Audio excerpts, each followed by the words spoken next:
Данная информационная программа предназначена и для людей с ограничениями зрения и слуха.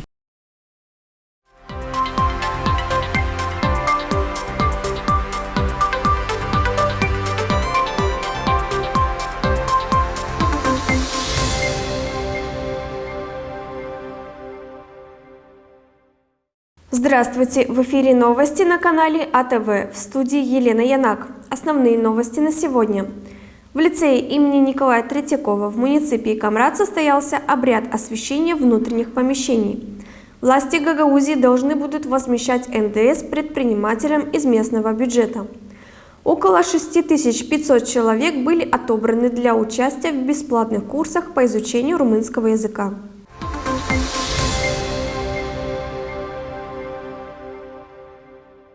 По обращению администрации лицея имени Николая Третьякова муниципия Камрад состоялся обряд освящения внутренних помещений, сообщается на странице депутата Народного собрания Гагаузии Александра Тарнавского. Обряд был совершен отцом Федором и матушкой Марией. Священнослужители после обряда провели духовную беседу с коллективом лицея, поблагодарили работников за их благородную миссию и попросили учителей давать детям не только знания, но и быть примером духовно-нравственного воспитания. Отдельно отцом Федором и матушкой Марией была произнесена поминальная молитва, посвященная трагически погибшей в дорожно-транспортном происшествии ученице лицея имени Николая Третьякова.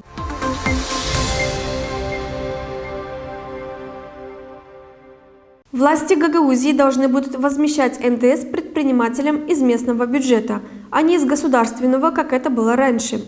Соответствующий законопроект промульгировала Майя Санду. Его опубликовали в официальном мониторе 21 октября. Поправки в налоговый кодекс предусматривают, что возмещение НДС и акцизов, уплачиваемых экономическими агентами Гагаузии, осуществляются из бюджета автономии. Если же сумма возмещения, которую автономия должна выплатить, превышает сумму поступлений в бюджет, разницу покрывают за счет госбюджета в следующем бюджетном году. Напомним, в пятницу депутаты Народного собрания Гагаузии заявили, что намерены посетить посольство США и выразить несогласие с законопроектом. По словам вице-спикера Народного собрания Гагаузии Александра Тарнавского, члену межпарламентской группы и одному из инициаторов обращения к президенту Майи Санду по поводу этого законопроекта Сергею Чимпаешу удалось на днях встретиться с генеральным секретарем аппарата президента Вячеславом Негруцем.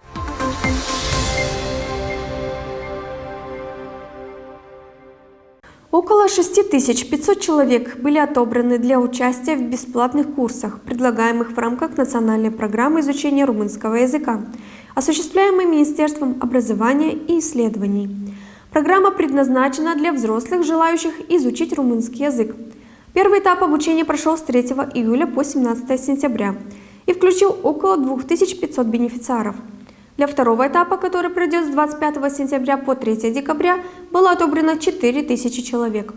Бенефициарами программы являются преподаватели и управленческие кадры образовательных учреждений, а также люди различных профессиональных категорий. Дидактический процесс обеспечивает преподаватели румынского языка, имеющие опыт работы в этой области и прошедшие обучение на основе методики языкового образования для взрослых. Около 110 тренеров со всего региона страны приняли участие в программе непрерывного обучения под руководством 6 наставников. По окончании курса изучения румынского языка участники получат сертификат, подтверждающий уровень лингвистической компетентности владения румынским языком в соответствии с положением общеевропейской компетенции владения иностранным языком.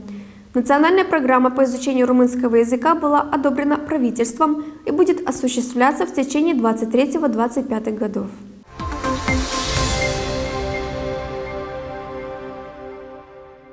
В селе Садаклия состоялось официальное открытие фитнес-площадки под открытым небом. Работа стала возможной благодаря молдавско-швейцарскому проекту «Здоровому образу жизни». Снижение бремени неинфекционных заболеваний. По этому случаю было организовано праздничное мероприятие, в котором приняли участие как пожилые люди, так и дети. Подробнее в сюжете наших коллег БАС-ТВ.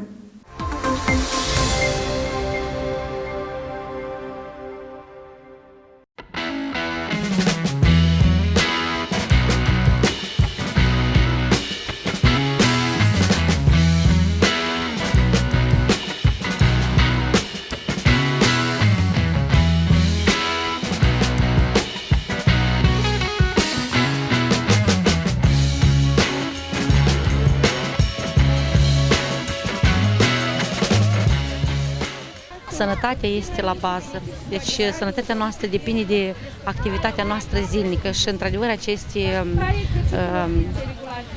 aceste obiecte, aceste trenajoare ne vor ajuta la menținerea sănătății. Deci de fiecare zi, începând de la mic și până la cei maturi, dacă ne vom antrena zilnic, vom fi sănătoși pe o perioadă mai îndelungată.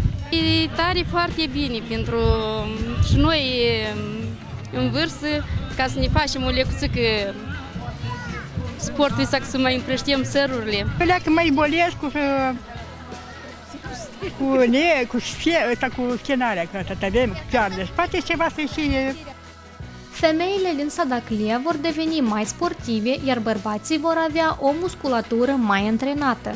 Aceasta fiindcă recent în sat a fost inaugurat un teren de fitness în aer liber.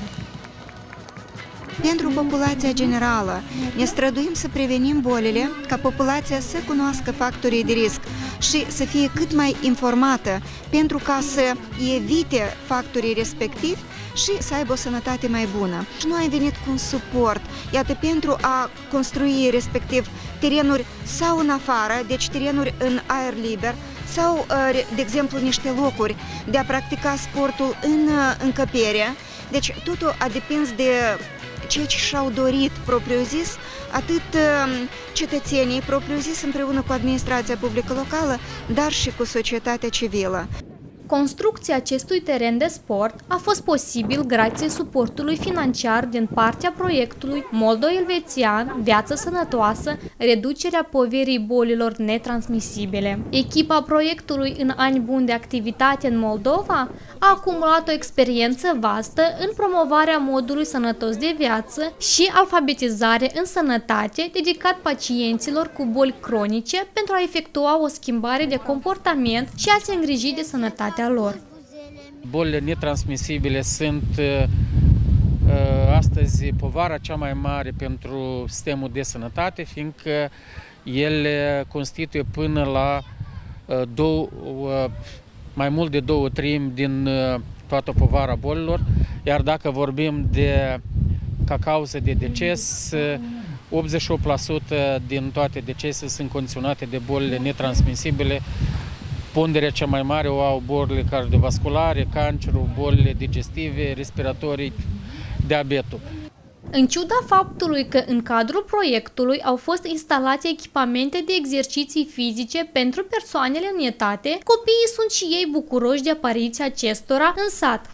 Îmi place că s-a instalat antrenajoarele pentru că noi la repauză avem ce să facem. Noi înainte că să înceapă lecția, noi ne antrenăm o lecție să avem mai multe energii. Mă voi folosi seara când după lecții, ai fost să făcut lecțiile, poți să vin aici la... Putem să ne antrenăm mușchii la picioare, mușchii la mâini, putem mai ușor să ne mișcăm. Pentru a proteja sănătatea, este necesară practicarea sportului, dar și respectarea unei alimentații dozate și echilibrate. Probabil, nu întâmplător, inaugurarea terenului de fitness s-a desfășurat în Ziua Mondială a Alimentației. Am combinat două evenimente ca să reușim să extindem, ca să spunem așa, educația modului sănătos de viață, nu doar prin sport, ci și contează foarte mult și alimentația noastră. Și respectiv am ales prin această metodă mai deosebită să atragem atenția că contează ceea ce mănânci. Ziua Mondială a Alimentației a fost marcată la Sadaklia prin organizarea unui târg cu produse naturale. Vânzătorii produselor au fost diferiți producători din satul Sadaklia, dar și elevii liceului Mihai Eminescu, care au pregătit diverse bucate tradiționale și naturale. Participanții la târg sunt câțiva dintre producătorii locali de alimente sănătoase, legume, verdețuri, iată, produse apicole și altele. Dar și o parte din vânzători au fost elevii liceului teoretic Mihai Eminescu, care au dorit să-și expună maestria lor, ingeniozitatea și totodată poate să facă și un bănuț. Am vrut să particip și să promovez și să încurajăm alimentarea sănătoasă, dar în principal am vrut să o fac asta nu pur și simplu prin vorbe, dar am vrut economie prin citate, care le vedeți aici, iubește suficient pentru a trăi un stil de viață sănătos. Aici am venit cu niște prăjiturele, ca puteți să vedeți aici, din scurtișoară și cu zahăr. Avem aici niște donuts sau gogoșele, avem niște brioșe și fetele la fel au făcut din fructe. Noi am făcut un atelier și am utilizat doar produse naturale, cum ar fi ouă, zahăr. Zahăr am pus într-o cantitate mai mică, după cum cunoaștem că nu este un aliment foarte sănătos, făină, ulei și bicarbonat de sodiu stins în oțet. Și chefir. Am venit și noi cu niște produse ca să le vindem, să câștigăm ceva bani. Mi s-a spus că ar fi de dorit să fie făcut cam tot în casă pentru a promova lucrurile făcute acasă. Ambele evenimente s-au desfășurat într-o atmosferă de sărbătoare cu prestații ale artiștilor, concursuri și, evident, premii. Toată lumea aplaude! Pentru a primi această sacoșă, eu am răspuns la câteva întrebări și în această sacoșă, să zic așa, ea conține o caserolă, are chiar și o lingură și o furculiță aici și eu cred că este foarte confortabilă pentru a-mi lua mâncare la școală. Pentru a primi această pungă, eu am răspuns la prima întrebare, a fost câtă sare trebuie să mănânci pe zi în grame. Și eu am răspuns că 10 grame. Și a zis că da, corect. Și a doua întrebare pe care am răspuns-o eu corect a fost cât zahăr trebuie să consuma pe zi și am zis că mai bine nu trebuie deloc.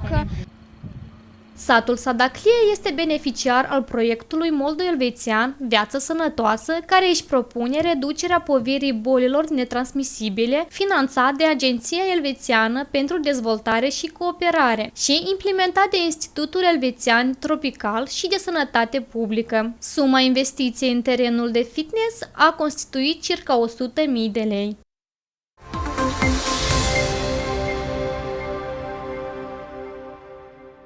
Это были все новости на канале АТВ с Еленой Янак.